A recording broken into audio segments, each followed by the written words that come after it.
Kasako Media, tunaangazia maisha, tunaandika kesho.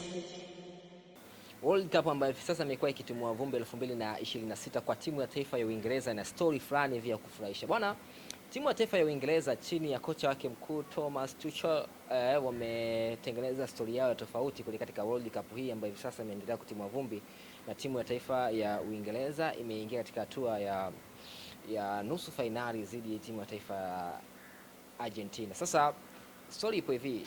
Kocha mkuu wa kikosi cha timu ya taifa ya Uingereza Thomas Tuchel amewaambia wachezaji wake kipindi hiki cha World Cup waendelee kujivinjari, kufurahia na familia zao, huku waendelee kushiriki tendo na wapendwa wao isipokuwa siku ya mchezo.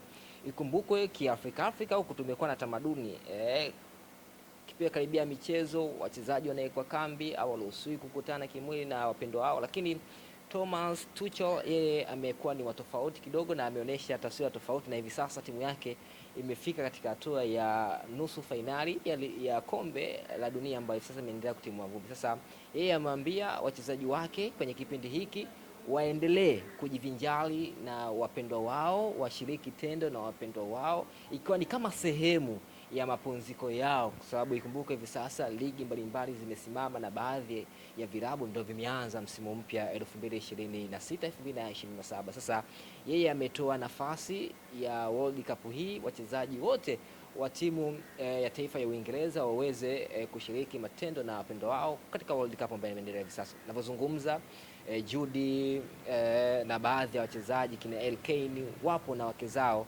katika World Cup ambayo hivi sasa inaendelea. Sasa je, hii inaweza kuiapply katika ligi kuu soka Tanzania bara ama katika soka la Afrika watu waendelee kushiriki matendo na wapenda wao hali ya kuwa michuano rasmi kama hii ikiwa inaendelea? Sasa Uingereza wao hawajali kuhusu lolote, wanachojali kwamba maisha lazima yaendelee licha World Cup ambayo hivi sasa inaendelea. Hizi ni dondoo za World Cup.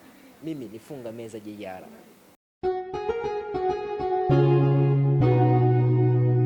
Kasako Media, tunaangazia maisha, tunaandika kesho.